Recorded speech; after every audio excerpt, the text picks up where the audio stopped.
In the last lesson, we looked at the rate of change for a linear relation.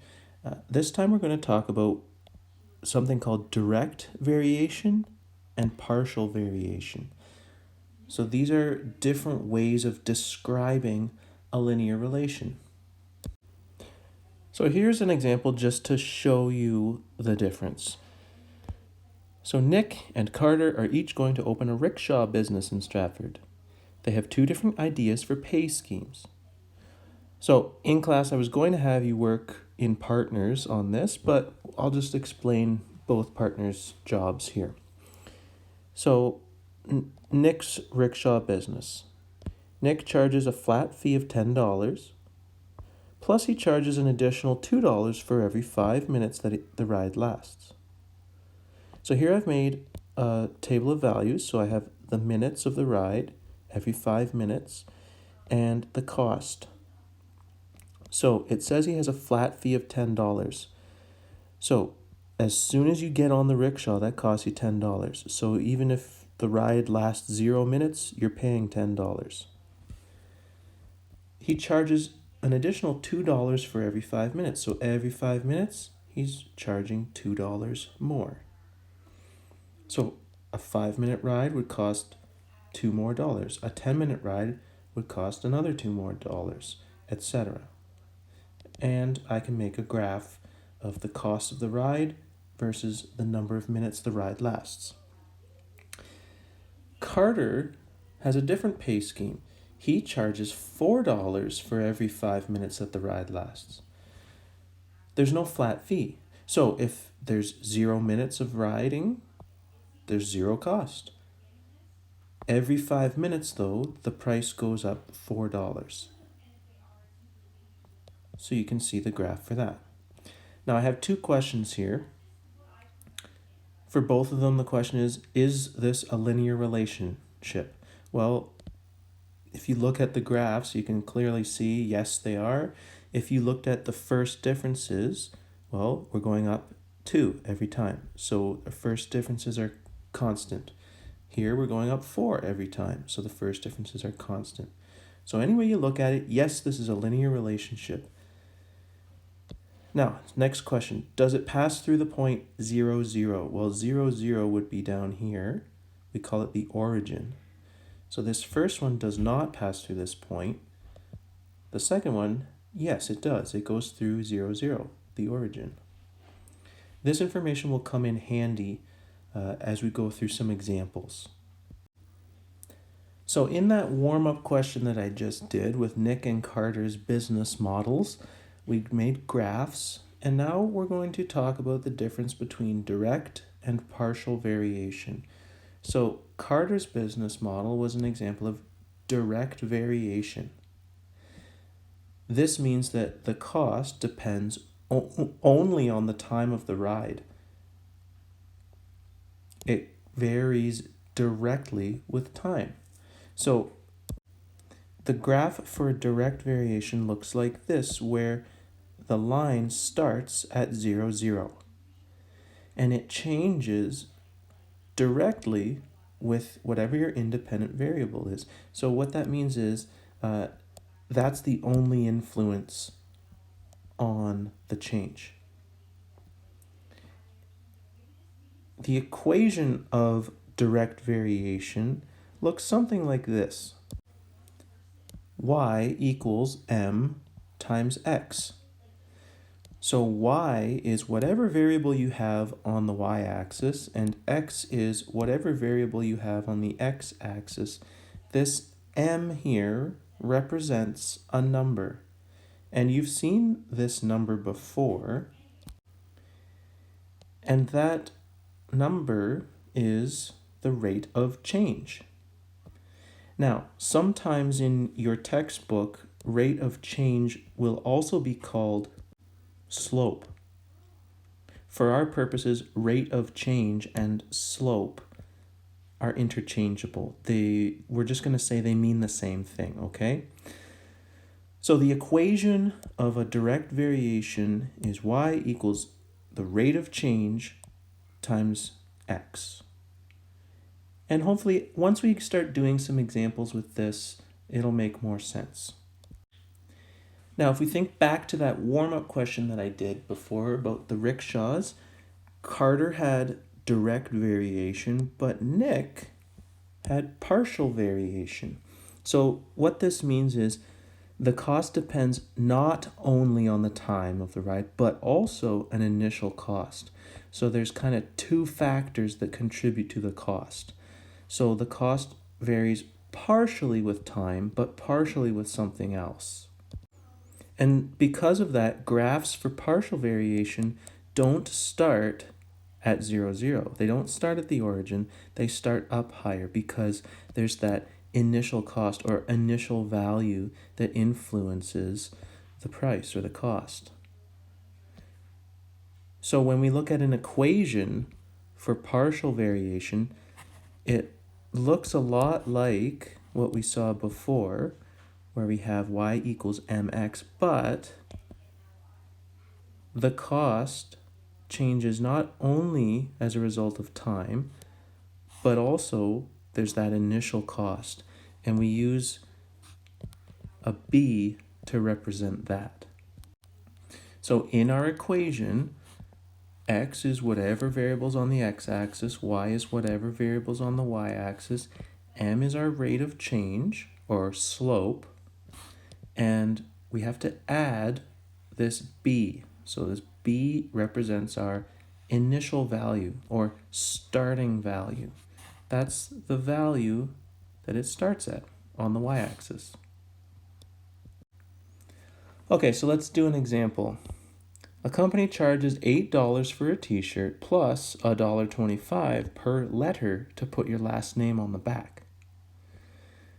So is this direct variation or is this partial variation? Okay, so the variables we're talking about are the cost and the number of letters on the back of the t-shirt. So they're charging $8 for the t-shirt plus $1.25 per letter. So the cost depends not only on how many t-shirts you buy, but also on the number of letters. So the cost is not directly related to the number of letters, but only partially. So this is partial variation. Our equation, it's going to take the form y equals mx plus b. So let's clarify that a little bit. So y is the variable that goes on our y-axis. That's our dependent variable.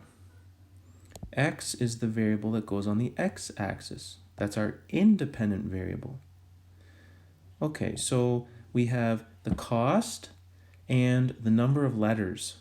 So which one depends on the other? Does cost depend on the number of letters, or does the number of letters depend on the cost? Think about it. Sometimes it's hard to figure that out. For this one, we're going to have the cost is dependent on the number of letters. So the number of letters is our independent variable. So I'm going to use these variables, n to represent the number of letters and c to represent the cost in dollars. So the number of letters is independent. That's going to be my x value. C is my dependent variable. That's going to be my y value. So I'm replacing y with c and I'm replacing x with n. That leaves me with these two numbers. So m is the rate of change. Well, here's my rate of change. It's $1.25 per letter. So this number here is 1.25. B is my initial value or my starting value. Well, they charge $8 for the t-shirt. That's where the cost starts. It starts at $8. So that's my value for B.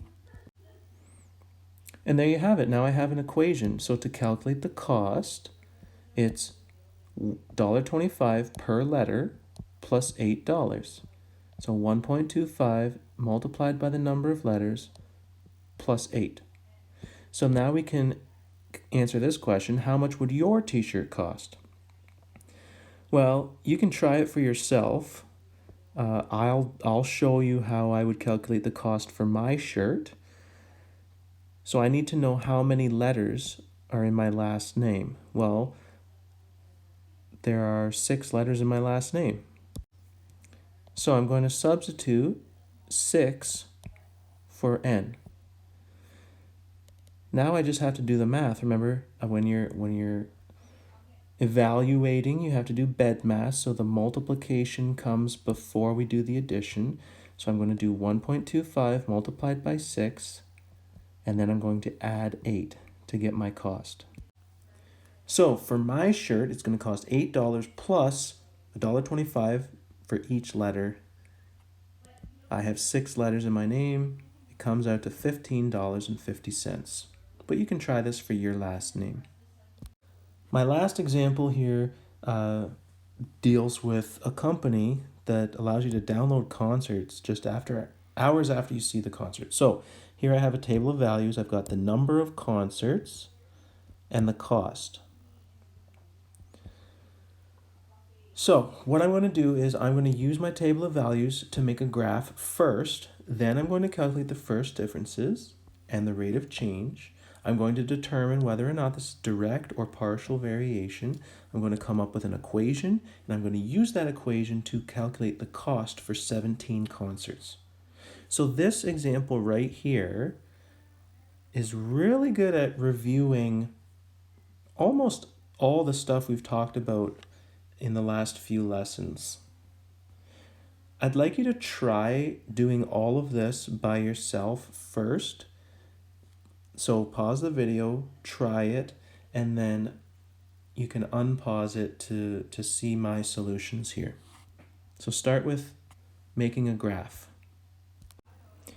So I've defined some variables here. I'm using n to represent the number of concerts and c to represent the cost. In my table of values, my independent variable is on the left, my dependent is always on the right. So I'm going to put number of concerts on the x-axis and cost on the y-axis. And I plot my points. And I went ahead and drew a line of best fit as well. For the first differences, the cost increases by $13 each time. So I have constant first differences here, which means this is a linear relationship. So now we can calculate the rate of change. I showed you this in an earlier video, but you can calculate rate of change using your first differences for the y values. You can also find the same for the x values. And I see that it increases by 2 every time. So here I have my rise, here I have my run. Rate of change is equal to rise over run. So rise divided by run, it's going to be 13 divided by 2. And that works out to $6.50 per concert. That's our rate of change. Is this direct or partial variation? It's hard to say because we don't have points to go back to see if it goes through 0, 0. But what we can do is we can use our table of values to work backwards. So if I work backwards from here, well, every time I'm going up 2 going this way, so the opposite would be true. If I work backwards going down 2, I end up with 0 concerts. When I do the same on the other side, so working backwards, I'm going to go down 13. So 13 minus 13, I'm at 0. So if we work backwards, we can see we do go through the point 0, 0. Which means this is direct variation. And we know that because our line goes through the point 0, 0. Okay, so let's come up with an equation. Direct variation has the form y equals mx. Y will be our cost. X will be our number of concerts. M is our rate of change, so $6.50 per concert. So our equation is C equals 6.5 times N. The cost is $6.50 multiplied by the number of concerts. So the cost for 17 concerts, we can use our equation. N is the number of concerts, so we know that's 17. Now we just do the multiplication, which gives me a cost of $110.50. So I've got practice questions for you to work on in the textbook. The takeaway message from this lesson would be, how do you know the difference between direct and partial variation? You would need to be able to come up with an equation for a relationship and then use the equation to solve a problem. If you have questions or you need any help, please let me know and I'll do my best to help.